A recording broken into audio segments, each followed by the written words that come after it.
Living a life holy and pleasing to the Master. Praise the Lord. Let's read 2 Timothy chapter 2 verses 19, 21 and 22.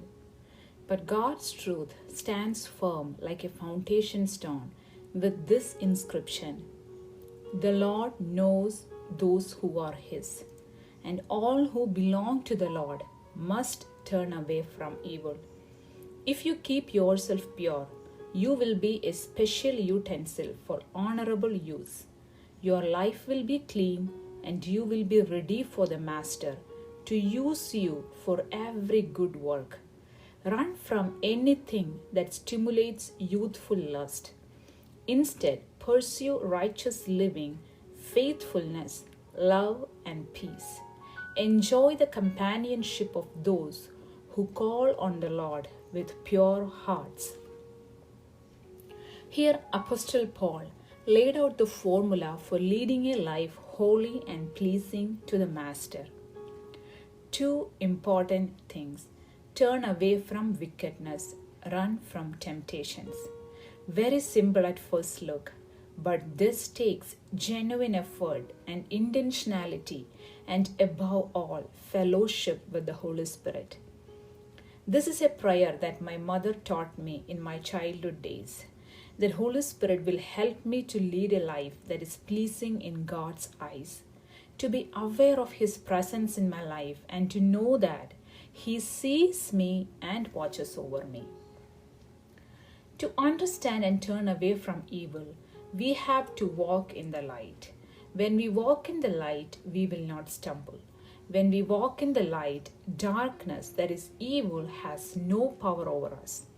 1 John 1 verses 5-7 says like this: This is the message which we heard from Him and declare to you, that God is light, and in Him is no darkness at all.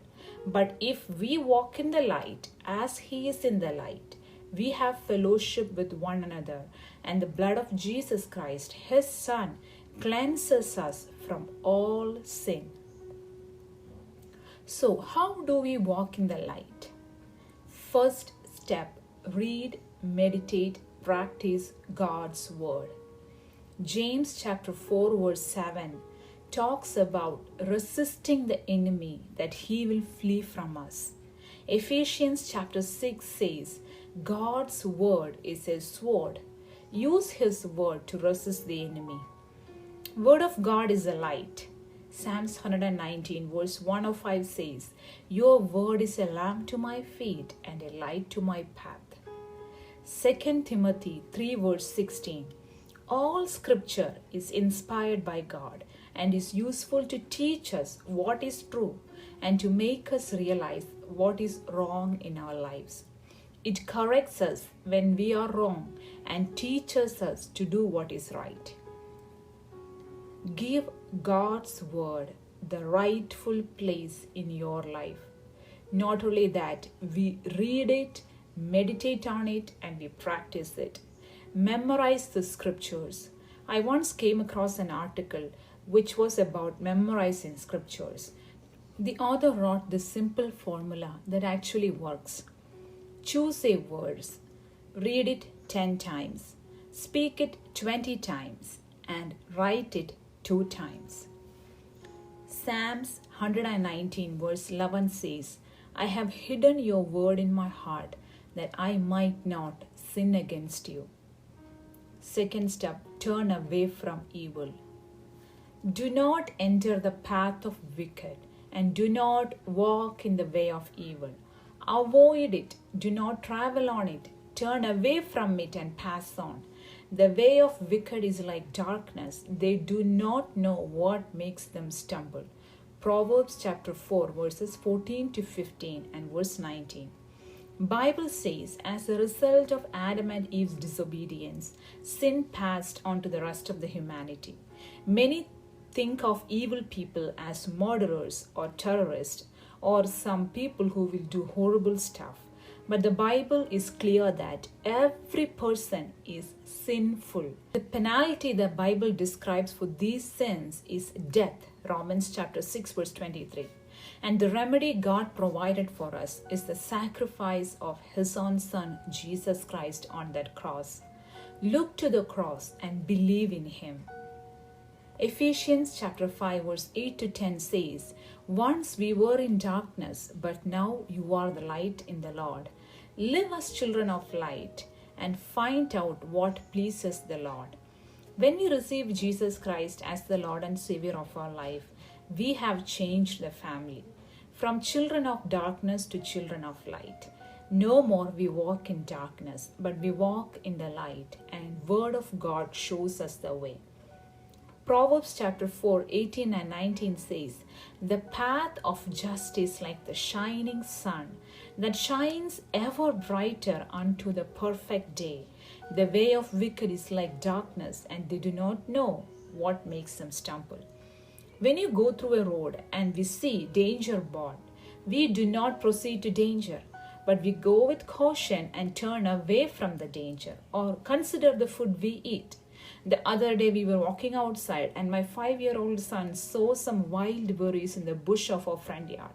They looked so juicy and red and yummy, but he remembered what we taught him, and no matter how enticing it was, he didn't even bother to pluck it and eat it, but instead he turned and walked away from it. Similarly, when we read God's word, when we fellowship with the children of light, we will learn to discern what is good and what is evil. And the Holy Spirit will guide us in all truth and will convict us in regard to sin, righteousness, and judgment.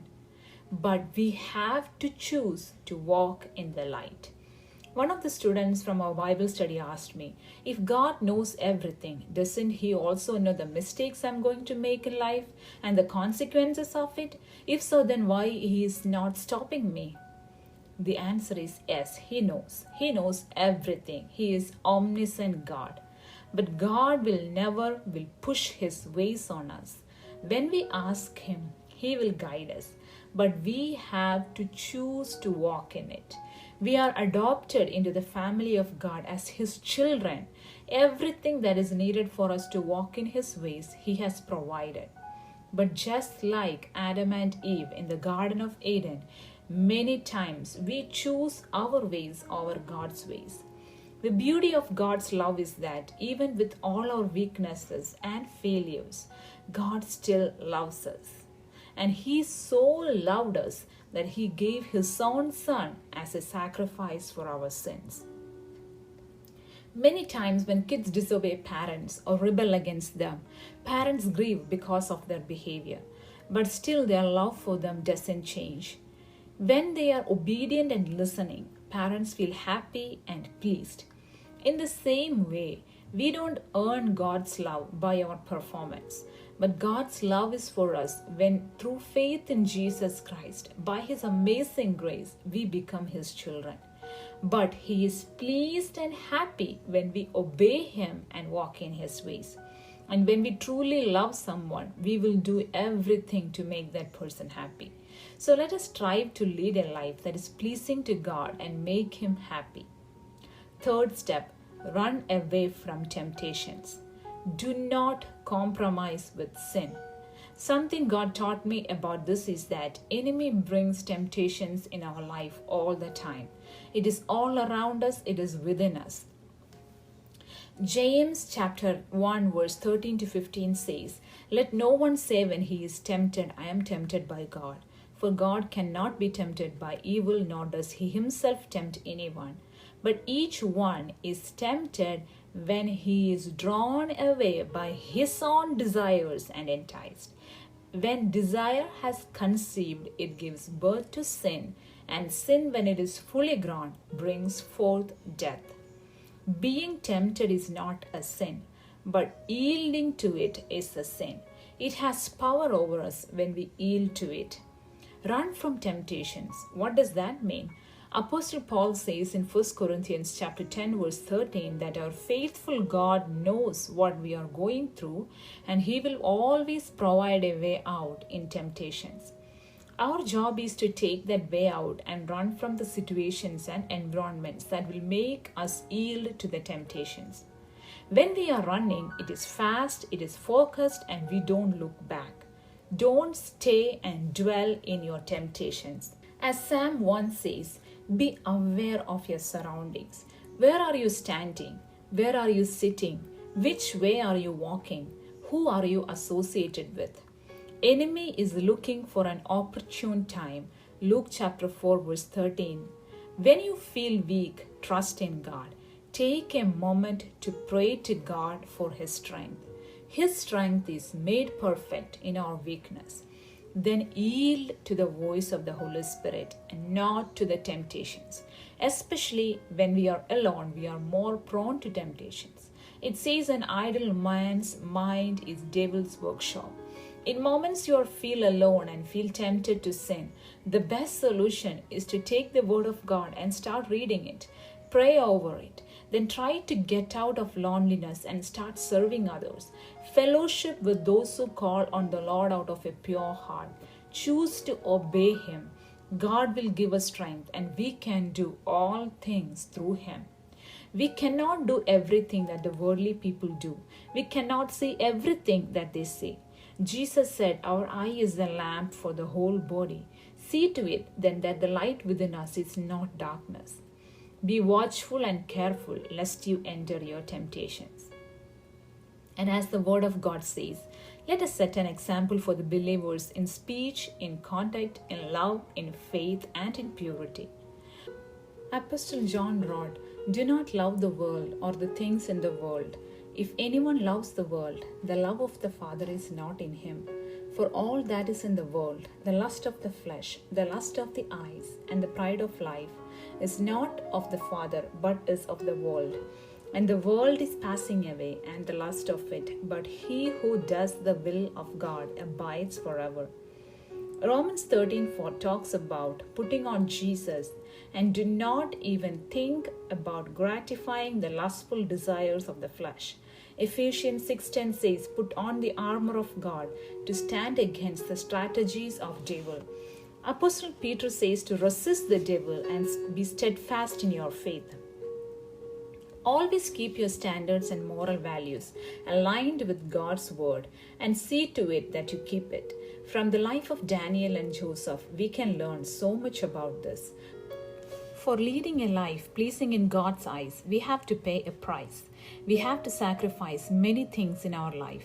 As Paul says in Galatians chapter 5, those who belong to Christ Jesus have nailed the passions and desires of their sinful nature to his cross and crucified them there. Since we are living by the Spirit, let us follow the Spirit's leading in every part of our lives. And above all, remember, the high priest of ours, Christ Jesus, understands our weaknesses, for he faced all of the same testings we do, yet he did not sin. So let us come boldly to the throne of our gracious God. There we will receive his mercy, and we will find grace to help us when we need it most. With God, all things are possible. He who is in us is greater than who is outside.